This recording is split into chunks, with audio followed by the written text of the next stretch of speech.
우리 그리스도인들은 하나님의 은혜를 입은 사람들입니다. 우리는 말할 때마다 나는 하나님의 은혜로 삽니다라고 말합니다. 나의 모든 것이 하나님의 은혜입니다라고 말합니다. 알고 싶으세요? 그럼 500원. 또 때로는 습관적으로 이와 같이 말할 때도 있지만은 바울의 고백처럼 나의 나 된 것은 하나님의 은혜라라는 고백을 합니다. 여러분들 이 고백이 여러분들이 고백인 줄 믿습니까? 네. 모든 것이 하나님의 은혜입니까? 네. 확신하십니까? 네. 그러기에 우리 앞에 있는 고난도 시련도 그 모든 것이 하나님의 은혜입니다. 네. 그래서 이 은혜로 말미암아 우리는 하나님께 영광을 돌리기를 원합니다. 우리가 어떤 은혜를 하나님께 입었습니까? 구체적으로 말한다면은 먼저 우리는 하나님의 사랑으로 말미암아 십자가의 은혜를 우리가 죄 용서함을 받아 구원함을 받았다는 것입니다. 이것이 가장 큰 은혜인 줄 믿습니다. 그리고 또 여러분들 구체적으로 여러분들이 받은 은혜가 무엇입니까? 내가 병중에 있을 때 하나님께서 능력을 베풀어 주셔서 나를 깨끗이 고쳐주신 것, 그것이 또한 나의 은혜가 될 수 있을 것입니다.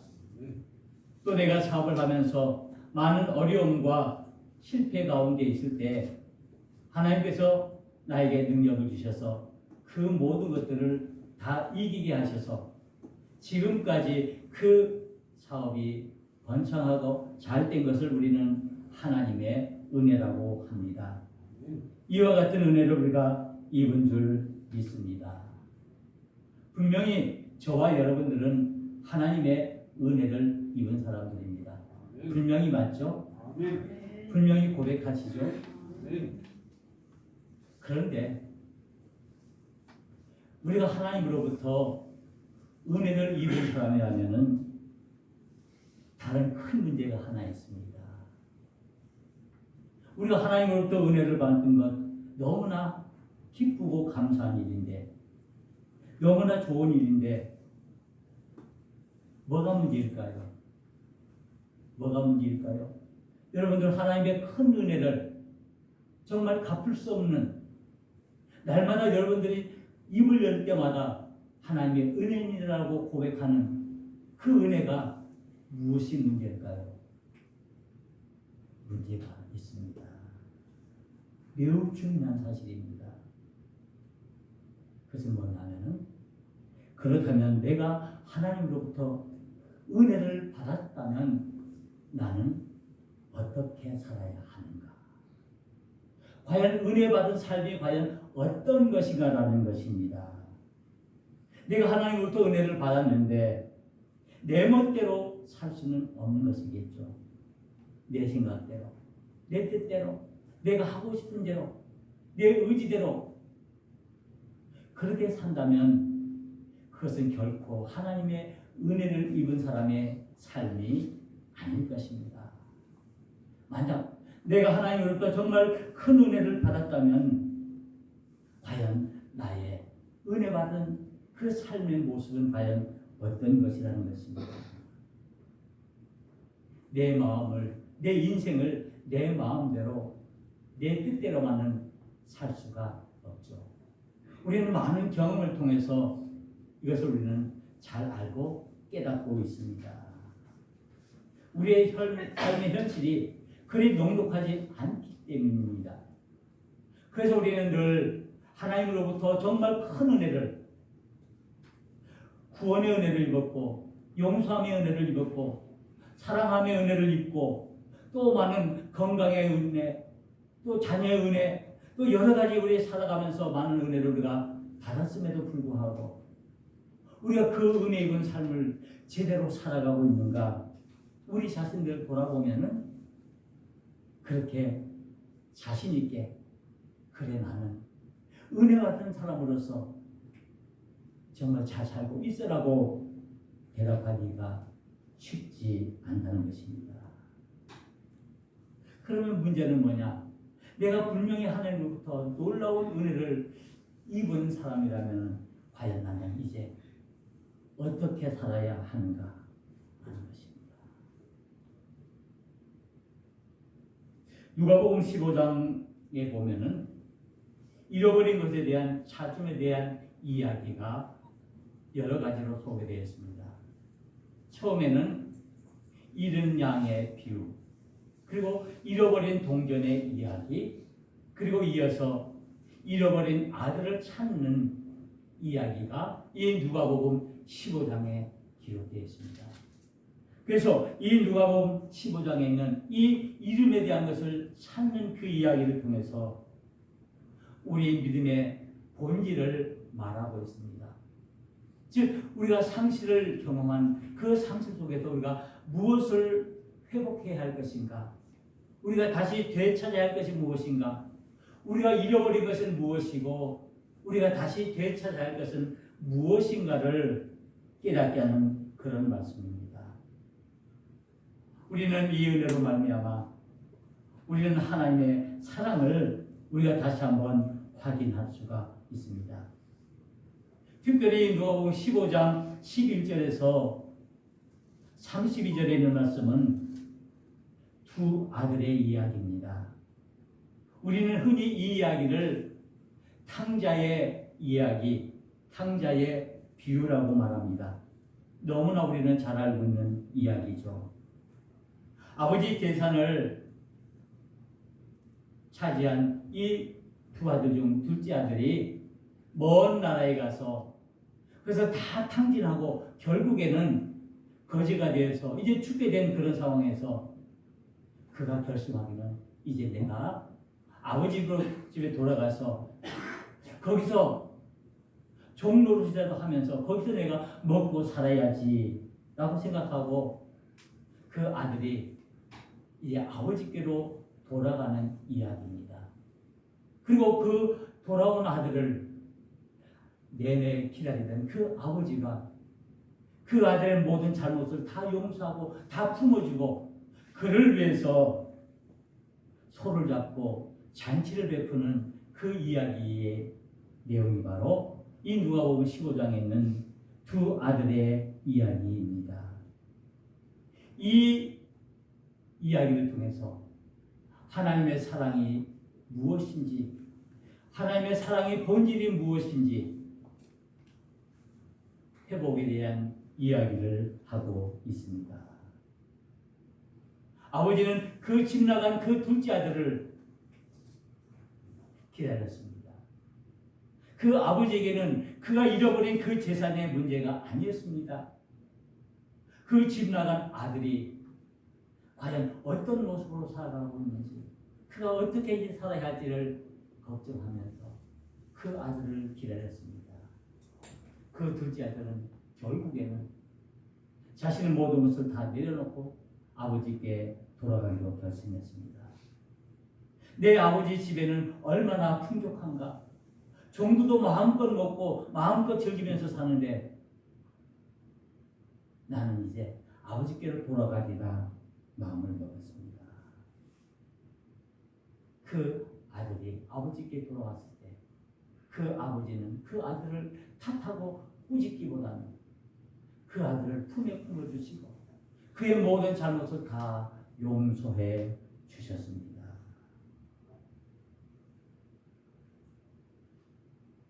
저는 이 말씀을 읽을 때마다 궁금한 것이 있었습니다.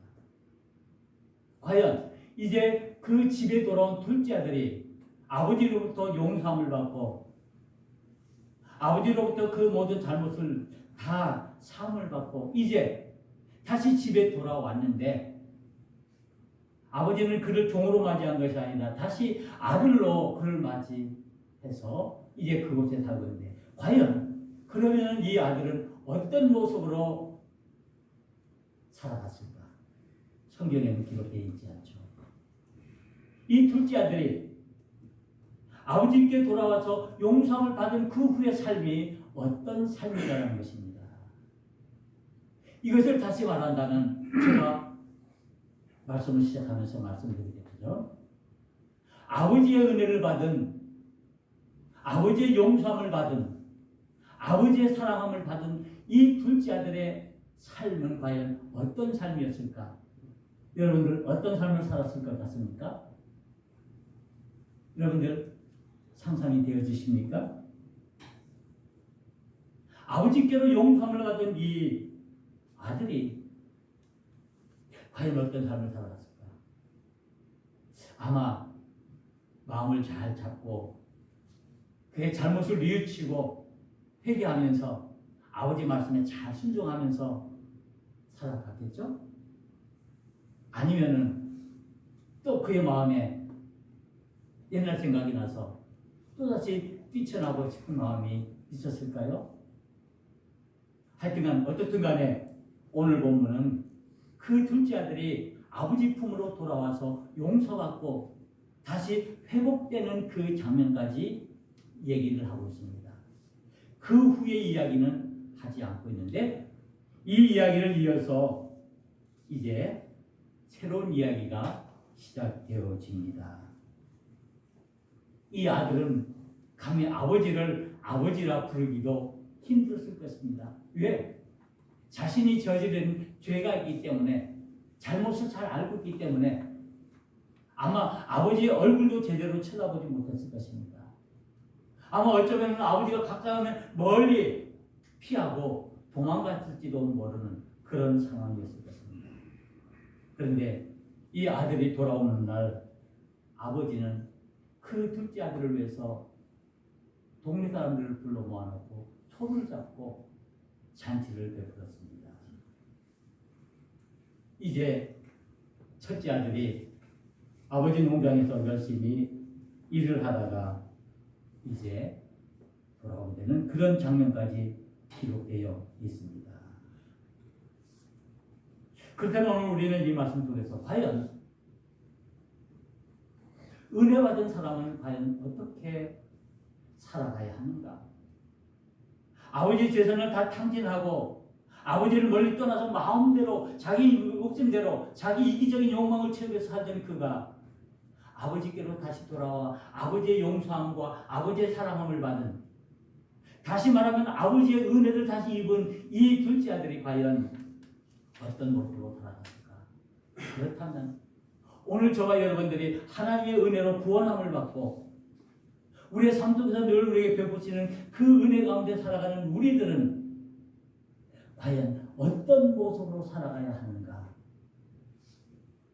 그 대답의 실마리가 누가복음 7장에 있습니다. 이 누가복음 7장에 있는 말씀은 그 향유 옥합을 깨뜨리는 여인의 이야기가 나옵니다.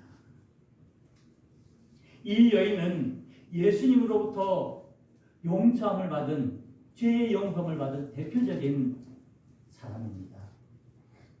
요한복음에 보면은 현장에서 가늠하다 붙잡힌 여인, 이 율법에 의하면은 이런 여인은 현장에서 돌로 쳐 죽이라고 했기에 거기에 많은 사람들이 돌을 들고 이 여인을 돌로 쳐 죽이려 하는 순간 예수님께서 이 여인을 감싸시고 그 돌을 들고 쳐 들어오는 그 사람들 향해서 죄 없는 자가 먼저 돌로 치려라는 그 말씀으로 이 현장에서 가늠한 여인을 구원한 그 여인. 그래서 많은 성경학자들은 오늘 옥합을 깨는 이 여인이 이 현장에서 가늠하다 붙잡혀 예수님을 통해서 다시 용서함을 받고 살아난 여인이라고 말을 합니다. 그러게 이 여인이야말로 죽음에서 다시 살아난 은혜를 입은 사람이었습니다. 늘 그의 마음속에는 그날 그 생각이 떠나지 않을 것입니다. 내가 돌로에 맞아 죽을 수밖에 없는 그런 상황에 있을 때 예수님께서 나에게 은혜를 베풀어 주셔서 나를 용서해 주시고 나의 죄를 사하여 주셔서 나를 구원해 주신 그 은혜가 늘 그 마음속에 있었기에 나는 이제 언젠가는 이 예수님을 만나면 내가 반드시 이 은혜를 갚겠다라는 마음으로 이 여인은 살아갔을 것입니다. 마침 기회가 왔습니다. 한 바리새인에게 이제 예수님이 오신다는 소문을 듣고 그곳에 찾아갔습니다. 그가 가장 아끼고 가장 소중한 그의 재산의 모든 것 되는 그 향유가 된 그 옷을 들고 예수님을 찾아갔습니다. 그리고는 예수님 앞에 다가가 무릎을 꿇고 눈물을 흘리며 그 예수님의 발에 그 향유를 붓고 머리털로 그 예수님의 발을 닦았습니다. 바로 이것이 은혜 입은 사람의 모습입니다.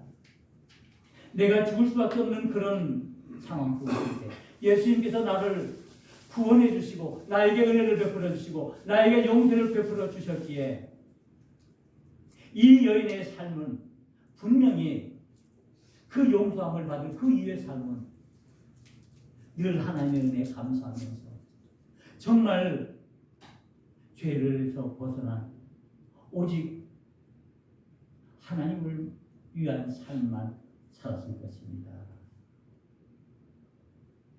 그래서 이 여인은 그 누구의 눈치도 보지 않냐고 예수님 앞에 나와 눈물을 흘리면서 자신의 가장 귀한 그 향유를 예수님께 부어드리고 자신의 머리털로 예수님의 발을 닦았습니다.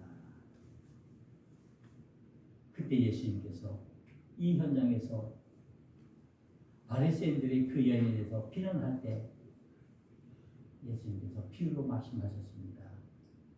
한 사람이 500데나리온 빚진 사람이 있고 또 한 사람이 50데나리온 빚진 사람이 있는데 이 두 사람에게 이 돈을 빌려준 그 사람이 다 탕감해 주기로 다 안 받기로 어떤 걸로 했을 때 이 500데나리온 빚진 사람과 50데나리온 빚진 사람 누가 더 주인에게 그 사람에게 더 감사하겠느냐 누가 더 사랑하겠느냐라고 질문합니다.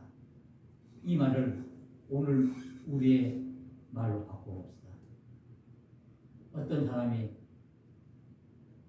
500만 원을 빌렸습니다.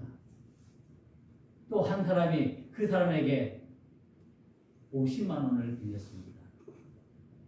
이 두 사람이 도무지 이것을 갚을 능력이 없습니다. 그래서 이 돈을 빌려준 사람이 그 500만 원을 빌려준 사람과 이 50만 원을 빌려준 그 사람의 그 모든 빚을 다 탕감해 주었습니다. 안 받기로 마음을 먹었습니다. 그러면 누가 더 고마워할까요? 둘 다 고마워하는 마음이 있겠죠. 많은 액수를 탕감받은 사람과 적은 액수를 탕감받은 사람. 그런데 진짜 은혜로 아는 사람은 과연 누구일까요? 여기에 등장하는 바리새인이 있습니다. 이 바리새인은 정말 믿음의 사람입니다. 하나님의 율법을 목숨처럼 지키는 사람들입니다. 주님께 예배하는 것 정말 목숨처럼 생각하고 하나님의 말씀대로 온전히 살아가는 사람들입니다. 그런데 이 바리새인들이 오늘 이 여인을 향해서 비난을 합니다. 왜 그렇게 비싼 그렇게 소중한 향유를 허비하느냐? 그것을 가난한 사람들에게 나눠줬으면 많은 사람을 도와주고도 남을 텐데 그때 예수님께서 이 말씀을 통해서 우리에게 말씀하시고 하는 것이 과연 무엇입니까? 그것은 은혜 받은 사람의 삶이 어떠해야 하는 것을 말씀하고 있습니다. 누가복음 15장의 두 아들의 비유를 통해서 은혜 받은 사람이 어떻게 살아가야 하는가를 우리에게 문제를 제시하고 있다면 오늘 이 누가복음 7장에 있는 말씀을 통해서는 은혜 받은 사람이 어떻게 살아야 하는가 그 삶의 방법을 말씀해 주고 있습니다. 오늘 이 두 이야기를 우리가 생각하면서 또 하나의 이야기를 우리가 생각해야 합니다. 그것은 오늘 본문인 누가복음 15장 25절에서 32절에 있는 말씀입니다. 이 이야기는 두 아들의 이야기 중에 큰 아들에 대한 이야기입니다. 첫째 아들에 대한 이야기입니다.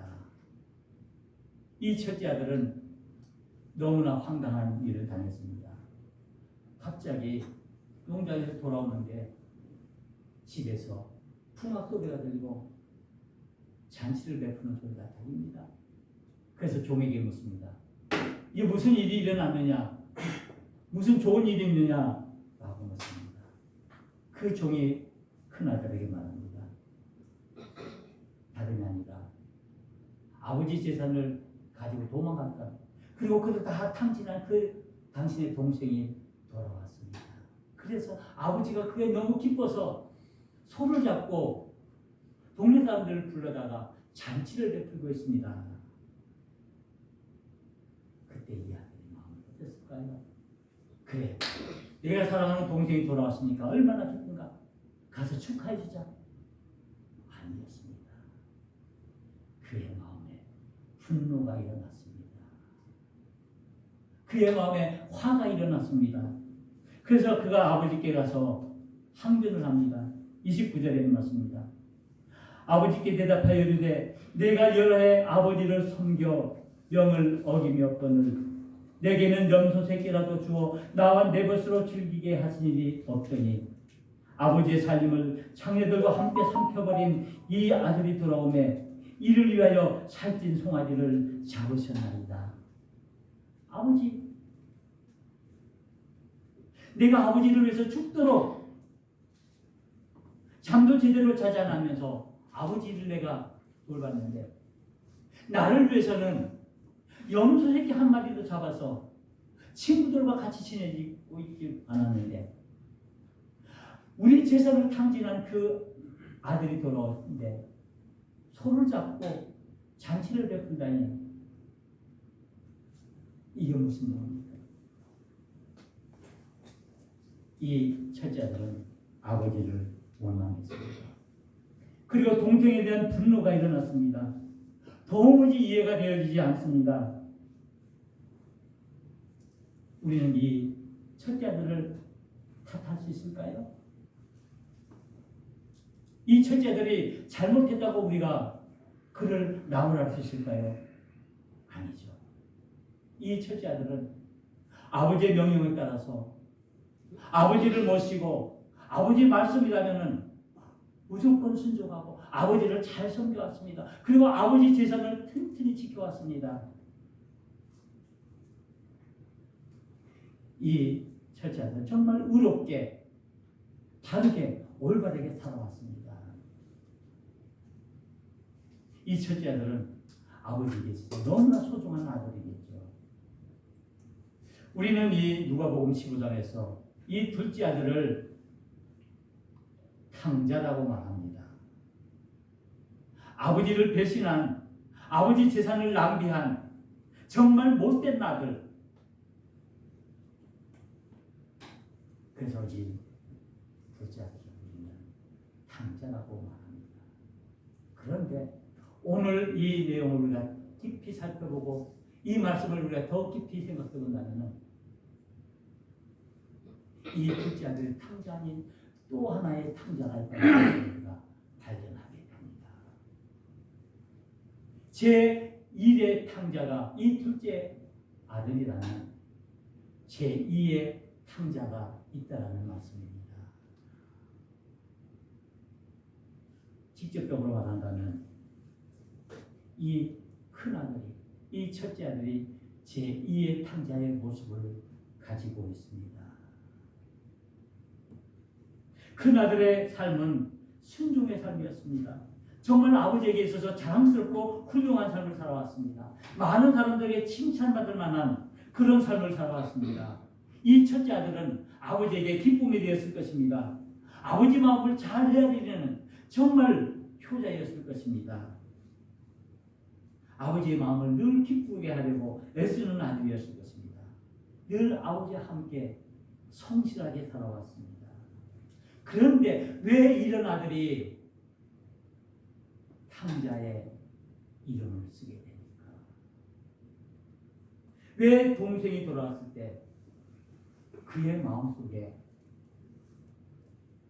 원망과 불만이 생겼고 또 그것으로 인해서 그의 마음이 교만하게 되었습니다.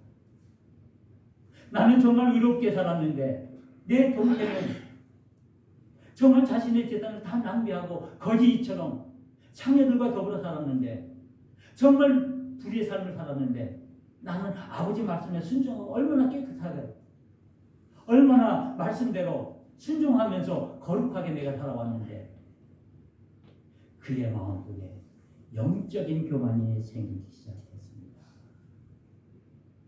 나는 아버지 재산을 탕진하지도 않았고 나는 아버지 재산을 늘리는데 온 힘을 다 쏟았고 나는 아버지의 마음을 아프게 한 적도 한 번도 없고 나는 늘 옳게 성실하게 정직하게 살았어. 나는 늘 의롭게 살았어. 나는 정말 올바르게 살았어. 나는 최선을 다해서 살았어. 그런데 이런 마음이 우리 믿음의 눈으로 바라볼 때 이것이 교만으로 흐를 수 있다는 말씀입니다. 이것이 영적인 교만으로 흘러서 우리가 동생을 비난하게 됩니다. 그래, 너는 아버지 재산을 다 탕진했어. 너는 창녀들과 살았어. 너는 집을 떠났어. 바리새인의 모습을 보이고 있습니다. 그래서 이 첫째 아들이 율법적인 삶을 강조합니다. 이 큰 아들은 또 다른 탕자의 모습을 보이고 있습니다. 우리 사람들의 특성들 중에 하나는 우리가 다른 사람을 대할 때 늘 자신의 입장에서 바라본다는 것입니다.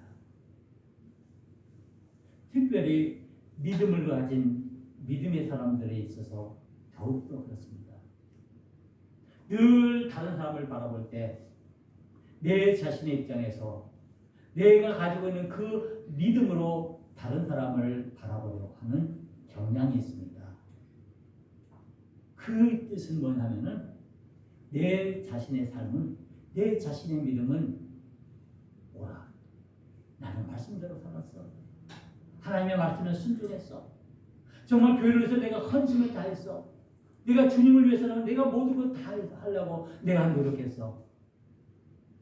그러다 내가 실수를 그때 내가 연약해서 내가 잘못해서 내가 부족해서 자신을 합리화시킵니다. 그래서 항상 내 자신의 믿음은 옳고 내가 하는 방법은 다 옳고 내가 가지고 있는 이 믿음만이 오직 옳고 하나님을 기쁘시게 할 수 있다라고 착각을 합니다. 그것으로 끝나면 괜찮은데 이제 다른 상대방을 볼 때 내 믿음의 기준으로 그를 바라보기 시작합니다. 나는 지금 하나님의 율법대로 하나님의 말씀대로 잘 살아왔어. 그런데 다른 사람의 모습을 보니까 그렇게 사는 것이 아니야. 율법에 어그러지고 하나님의 뜻에 순종하지 않고 마음대로 사는 것. 그래서 그를 향해서 원망하게 되고 그를 저주하게 되고 그와 멀리하게 되는 것입니다.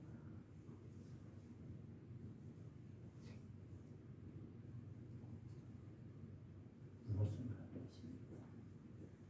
우리의 믿음의 모습이 과연 어떻습니까? 내가 하나님의 은혜를 받은 정말 은혜의 사람이라면 내가 정말 하나님의 그 크신 은혜와 사랑을 깨닫고 내가 구원함을 받은 사람으로 내가 확신한다면 나는 이제 어떻게 살아야 합니까? 나와 함께하는 그 모든 사람들을 어떤 눈으로 바라봐야 합니까?